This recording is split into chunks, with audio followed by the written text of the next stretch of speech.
नमस्कार। शब्द साची विंध्य के समाचार बुलेटिन में आपका स्वागत है। आपके साथ में हूं सुषमा। शुरुआत करते हैं हेडलाइन से। रीवा में खनिज विभाग की बड़ी कार्यवाही, एयरपोर्ट रोड से रतहरा बाईपास तक की गई जब्ती।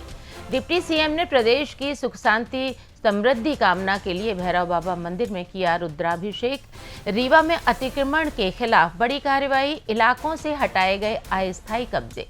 सिमरिया उपचुनाव में कांग्रेस की पद्मा ने दर्ज की बड़ी जीत, भाजपा को झटका। रीवा में खाद बीज गोदाम में चोरों का धावा, ताला तोड़कर लाखों का सामान चोरी। रीवा में पेड़ की डाल टूटने से युवक की मौत, सीढ़ी से गिरने से वृद्ध ने तोड़ा दम। एसजीएमएच रीवा में वेतन मिलते ही काम पर लौटे 1200 आउटसोर्स कर्मचारी। रीवा में रिटायरमेंट पर शिक्षक को लिपटकर रोए छात्र, शिक्षक और ग्रामीण। रीवा में 2 बाइकों की भीषण भिड़ंत में एक युवक की मौके पर मौत, दूसरा गंभीर घायल। एसजीएमएच रीवा में वर्ष 2024 की तुलना में इस वर्ष हुई 250 से अधिक अकाल मौतें। रीवा में अधिवक्ता संघ राज्य स्तरीय क्रिकेट प्रतियोगिता में भोपाल बना विजेता। सीधी में सड़क हादसे में घायल दरोगा की इलाज के दौरान मौत। सीधी में घने कोहरे में टैंकर में घुसी पिकअप, ड्राइवर गंभीर रूप से घायल। रीवा में नए साल के जश्न के पहले ठंड ने दिखाया बड़ा तेवर। जादू देखा है, हम दिखाते हैं।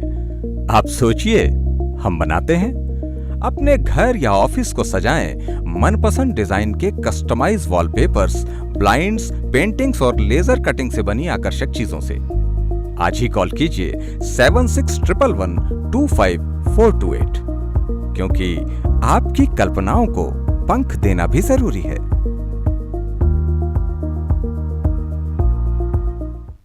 अब खबरें विस्तार से। रीवा शहर में लंबे समय से फल फूल रहे अवैध रेत, गिट्टी और ईंट के भंडारण के खिलाफ बुधवार को खनिज विभाग ने सख्त कार्रवाई शुरू की। प्रभारी कलेक्टर सौरभ सोनवड़े के निर्देश पर खनिज विभाग, नगर निगम और प्रशासन की संयुक्त टीम सड़क पर उतरी और रीवा एयरपोर्ट रोड से रतहरा बाईपास तक फैले मुख्य मार्गों पर छापेमारी की।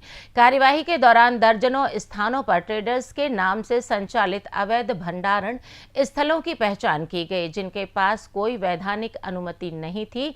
उनके यहां से रेत गिट्टी जब्त की गई।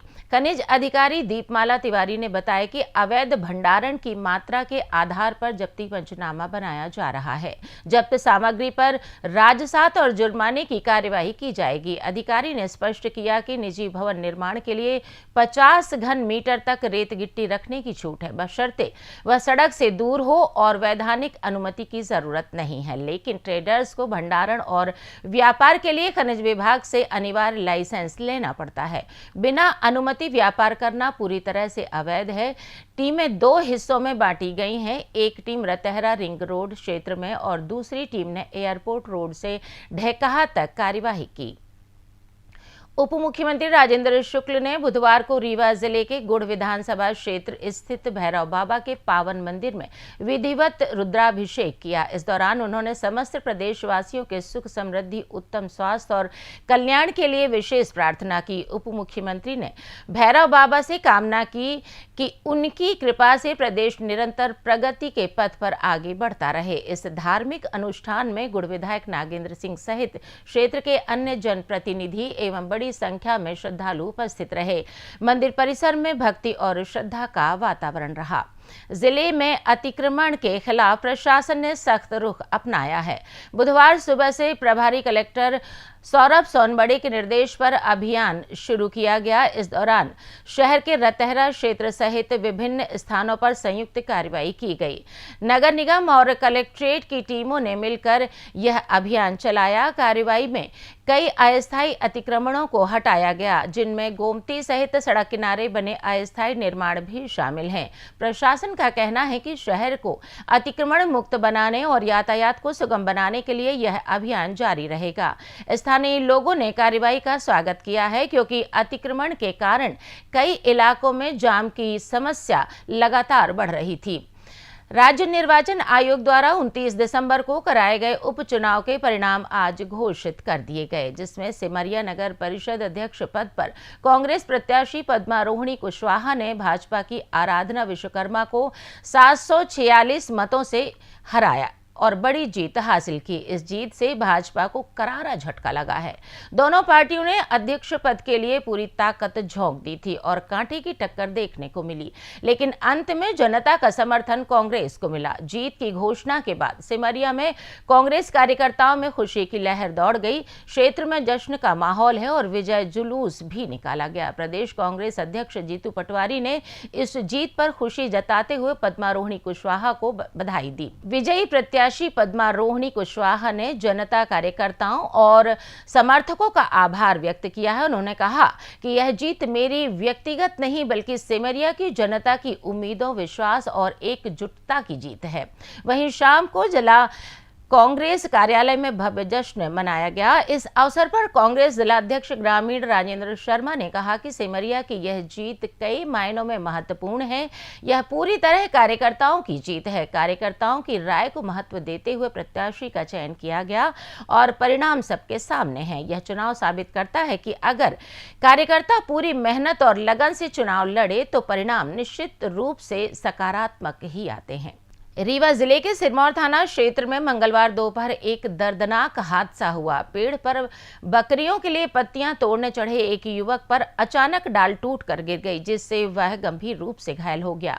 परिजनों ने उसे तुरंत संजय गांधी चिकित्सालय में भर्ती कराया, जहां देर रात इलाज के दौरान उसकी मौत हो गई। मृतक की पहचान वार्ड क्रमांक 7 निवासी लाला यादव के रूप में हुई है।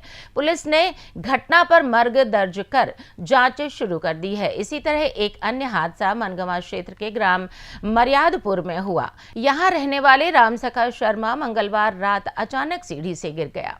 गंभीर हालत में उसे संजय गांधी चिकित्सालय लाया गया, जहां बुधवार सुबह उसकी मौत हो गई।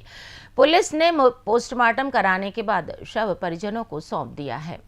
रीवा शहर के सिटी कोतवाली थाना क्षेत्र के बैजू धर्मशाला के सामने जय स्तंभ चौक के पास स्थित बीज भंडार के गोदाम में अज्ञात चोरों ने बीती रात चोरी की बड़ी घटना को अंजाम दिया। चोरों ने गोदाम के 4 कमरों के ताले तोड़कर करीब 4 से 5 लाख रुपए कीमत के खाद, बीज, जिंक और कृषि दवाएं चुरा ली। गोदाम मालिक सुरेश पटेल ने बताया कि बुधवार सुबह गोदाम खोलने पर चोरी का पता चला कि चारों कमरों के ताले टूटे हुए थे और महंगे सामानों को ही निशाना बनाया गया था। उनका कहना है कि जिस तरह से केवल कीमती आइटम की चोरी हुई है, उससे लगता है कि चोरों को गोदाम की पूरी जानकारी थी। पीड़ित ने बताया कि गोदाम में कोई नहीं रहता है, इसलिए रात में किसी को पता नहीं चला। चोर आराम से आए और विधिवत ताले तोड़कर चोरी की और जिंक सहित दवाएं ज्यादा मात्रा में ले गए। घटना की सूचना मिलते ही सिटी कोतवाली पुलिस मौके पर पहुंची और घटनास्थल का मुआयना करते हुए छानबीन शुरू कर दी है। फिलहाल आसपास लगे सीसीटीवी कैमरों की फुटेज खंगाली जा रही है ताकि चोरों की पहचान हो सके। फिलहाल पुलिस ने मामला दर्ज कर जांच शुरू कर दी है। संजय गांधी अस्पताल रीवा में वेतन मिलने के बाद आउटसोर्स कर्मचारियों की हड़ताल खत्म हो गई। रात में वेतन भुगतान होते ही तकरीबन 1200 कर्मचारी में सभी काम पर लौट आए, जिससे अस्पताल में राहत का माहौल है। बता दें कि समय पर वेतन ना मिलने से नाराज आउटसोर्स कर्मचारियों ने मंगलवार को हड़ताल शुरू कर काम बंद कर दिया था। मंगलवार को पर्ची काउंटर बंद रहने से मरीजों को भारी असुविधा हुई थी। कई मरीज बिना इलाज कराए ही लौट गए थे। मेडिकल कॉलेज के डीन द्वारा आश्वासन दिए जाने के बावजूद कर्मचारी नहीं माने थे। इसके बाद अस्पताल प्रशासन ने त्वरित कार्रवाई की और संबंधित कंपनी पर दबाव बनाया। कंपनी ने रात में ही सभी कर्मचारियों के बैंक खातों में वेतन ट्रांसफर कर दिया, जिसके बाद बुधवार को ओपीडी पूरी तरह सामान्य रूप से संचालित हुई। अब अस्पताल की सभी सेवाएं सुचारू रूप से संचालित हो रही हैं। रीवा जिले के सिरमौर विधानसभा क्षेत्र के कररिया स्थित पूर्व माध्यमिक विद्यालय में शिक्षक गंगा प्रसाद पांडे की सेवानिवृत्ति पर आयोजित विदाई समारोह में भावुक दृश्य देखने को मिला। जैसे ही शिक्षक स्कूल से विदा लेने लगे, छात्र छात्राएं उनसे लिपट कर फूट फूट कर रोने लगे। अपने विद्यार्थियों को रोता देख शिक्षक भी भावुक होकर रो पड़े। यह नजारा देखकर अन्य शिक्षक और उपस्थित ग्रामीणों की भी आंखें भर आईं और पूरा वातावरण गमगीन हो गया। शिक्षक और गुरु परंपरा की यह मिसाल जिले में चर्चा का विषय बनी हुई है। गंगा प्रसाद पांडे ने शिक्षा विभाग में 42 वर्ष 10 माह और 4 दिन तक उत्कृष्ट शिक्षण सेवाएं दी और 30 दिसंबर को सेवानिवृत्त हुए। इस मौके पर शिक्षक की पत्नी सरोज पांडे, पुत्र अतुल कुमार पांडे, इंजीनियर आशुतोष पांडे, बहुएं, बेटियां सहित बड़ी संख्या में शिक्षक, समाजसेवी और ग्रामीण जन उपस्थित रहे। सभी ने गंगा प्रसाद पांडे को समर्पित सेवाओं की सराहना की और उनके उज्जवल भविष्य की कामना भी की है। रीवा जिले के जनेह थाना क्षेत्र के सोहरवा गांव के पास बुधवार सुबह 2 बाइकों के बीच जोरदार टक्कर में एक युवक की मौके पर ही दर्दनाक मौत हो गई, जबकि दूसरा युवक गंभीर रूप से घायल हो गया। हादसे के बाद सड़क पर खून फैल जाने से मौके पर हड़कंप मच गया और कुछ देर के लिए यातायात बाधित रहा। स्थानीय ग्रामीणों की सूचना पर पहुंची पुलिस ने मृतक के शव को पोस्टमार्टम के लिए अस्पताल भेज दिया। घायल युवक को तत्काल उपचार के लिए अस्पताल पहुंचाया गया, जहां उसकी हालत गंभीर बनी हुई है। पुलिस मामले की जांच कर रही है। दोनों बाइकों के रजिस्ट्रेशन नंबर के आधार पर बाइक सवारों की पहचान और अन्य जानकारी जुटाई जा रही है। हादसे के कारण अभी पता नहीं चल सके हैं, लेकिन तेज रफ्तार और लापरवाही ही संभावित कारण माने जा रहे हैं। विंध्य क्षेत्र के सबसे बड़े सरकारी अस्पताल संजय गांधी मेमोरियल अस्पताल रीवा में इस वर्ष गंभीर मरीजों की मौतों के आंकड़े चिंताजनक रूप से बढ़ गए हैं। अस्पताल के आपातकालीन विभाग में भर्ती हुए 1440 गंभीर मरीजों की जानें नहीं बचाई जा सकी। यह संख्या पिछले वर्ष 2024 की तुलना में 250 से अधिक है, जब 1190 मरीजों की मौतें हुई थी। मौत के मामलों में सबसे ज्यादा सड़क दुर्घटनाओं के शिकार मरीज शामिल हैं। इसके बाद जहर खाने और फांसी लगाकर आत्महत्या के मामले सामने आए हैं। इसके साथ ही सर्पदंश, कुत्ता काटने, मारपीट और अज्ञात कारणों से होने वाली मौतों के मामले भी दर्ज किए गए हैं। ये आंकड़े अस्पताल के इमरजेंसी वार्ड में भर्ती हुए उन गंभीर मरीजों के हैं जो दूर दराज के इलाकों से जीवन की उम्मीद लेकर यहाँ पहुंचते हैं।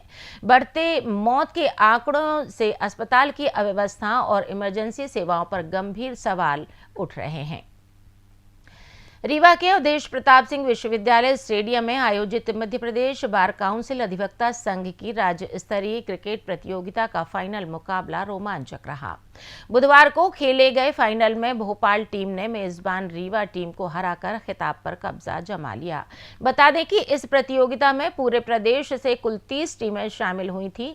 सभी मैचों में अधिवक्ताओं ने उत्साहपूर्वक प्रदर्शन किया और खेल भावना का बेहतरीन उदाहरण पेश किया। समापन समारोह के मुख्य अतिथि जस्टिस एस.के. पाल रहे, जबकि जिला अधिवक्ता संघ के अध्यक्ष राजेंद्र पांडे की विशेष उपस्थिति रही।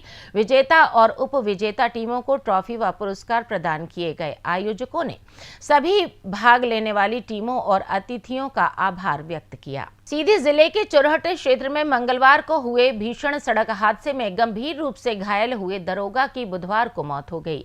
मृतक की पहचान साड़ा निवासी दरोगा कोल के रूप में हुई है। जानकारी के अनुसार दरोगा कोल अपनी बाइक से घर लौट रहा था, तभी किसी अज्ञात वाहन ने उसकी बाइक को जोरदार टक्कर मार दी। हादसे में वो बुरी तरह घायल हो गया। स्थानीय लोगों की मदद से उसे तुरंत संजय गांधी चिकित्सालय रीवा में भर्ती कराया गया, जहां इलाज के दौरान उसकी मृत्यु हो गई। पुलिस ने घटना की सूचना मिलते ही मर्ग कायम कर लिया है और मामले की जांच शुरू कर दी है। अज्ञात वाहन और उसके चालक की तलाश जारी है। सीधी जिले में रीवा सीधी नेशनल हाईवे 39 पर बुधवार सुबह घने कोहरे के कारण एक भीषण सड़क हादसा हो गया। चुरहट बाईपास के पास कोचटा क्षेत्र में एक तेज रफ्तार पिकअप वाहन आगे चल रहे पेट्रोलियम टैंकर के पिछले हिस्से में जा घुसा। टक्कर इतनी जोरदार थी कि पिकअप का अगला हिस्सा पूरी तरह क्षतिग्रस्त हो गया। हादसा सुबह करीब 11 बजे हुआ। घने कोहरे के कारण विजिबिलिटी बेहद कम थी, जिससे पिकअप चालक टैंकर को समय पर नहीं देख सका और वाहन को नियंत्रित नहीं कर पाया। पिकअप ड्राइवर को गंभीर चोटें आई और उसकी हालत नाजुक बनी हुई है। हादसे की सूचना मिलते ही मौके पर अफरा तफरी मच गई। स्थानीय लोगों ने तुरंत 112 आपात सेवा को सूचना दी। पुलिस की 112 टीम ने पहुंचकर कड़ी मशक्कत से घायल चालक को वाहन से बाहर निकाला और उसे सामुदायिक स्वास्थ्य केंद्र चुरहट पहुंचाया। रीवा शहर से सटे ग्राम लोही में रामनाथ सेन और रामभाऊ सेन की जमीन पर अवैध निर्माण कर उस पर अतिक्रमण करने के मामले में पुलिस द्वारा अभी तक कोई कार्रवाई नहीं की गई है। इसे लेकर अब इन दोनों पीड़ितों के समर्थन में ओबीसी महासभा 4 जनवरी से कलेक्टर कार्यालय के समक्ष धरना प्रदर्शन शुरू करेगी। यह जानकारी ओबीसी महासभा के जिलाध्यक्ष छोटेलाल रजक और जेपी कुशवाहा ने दी।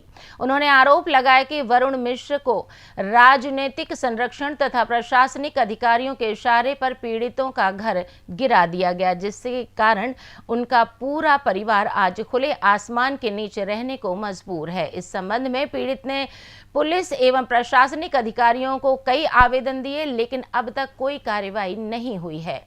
मौसम की बात करें तो नए साल के स्वागत से ठीक पहले रीवा जिले में मौसम ने सख्त रुख अख्तियार कर लिया है। बुधवार सुबह घना कोहरा छाया रहा, जिससे विजिबिलिटी सुबह 9:30 तक महज 20 मीटर से भी कम रही। इस कारण सड़कों पर वाहनों की रफ्तार थम गई और सोहागी घाटी में लंबा जाम लग गया, जिससे न्यूनतम तापमान लगातार गिरावट के साथ 9 डिग्री सेल्सियस तक पहुंच गया है। मौसम विभाग के अनुसार रीवा में शीतलहर जैसे हालात बन गए हैं। ग्रामीण क्षेत्रों में लोग अलाव का सहारा ले रहे हैं और ठंड से बचाव के लिए घरों में दुबके हुए हैं। पिछले 3 दिनों में तापमान में लगातार गिरावट दर्ज की गई है, जो 11 डिग्री से गिरकर 9 डिग्री पर आ गया। मौसम विभाग ने अलर्ट जारी करते हुए कहा है कि 2-3 दिनों में न्यूनतम तापमान 7 से 8 डिग्री तक और गिर सकता है। साथ ही सुबह के समय घना कोहरा छाए रहने की संभावना है। प्रशासन ने कोहरे के मद्देनजर वाहन चालकों को सलाह दी है कि वे धीमी गति से वाहन चलाएं और फॉग लाइट का अनिवार्य रूप से उपयोग करें। ठंड और कोहरे के कारण जिले में दैनिक जीवन प्रभावित हो रहा है। अब जान लेते हैं कल होने वाले कार्यक्रम। मानस मंडल द्वारा मानस भवन रीवा में समाचार वाचन केंद्र का शुभारंभ 1 जनवरी को सुबह 9 बजे से किया जा रहा है।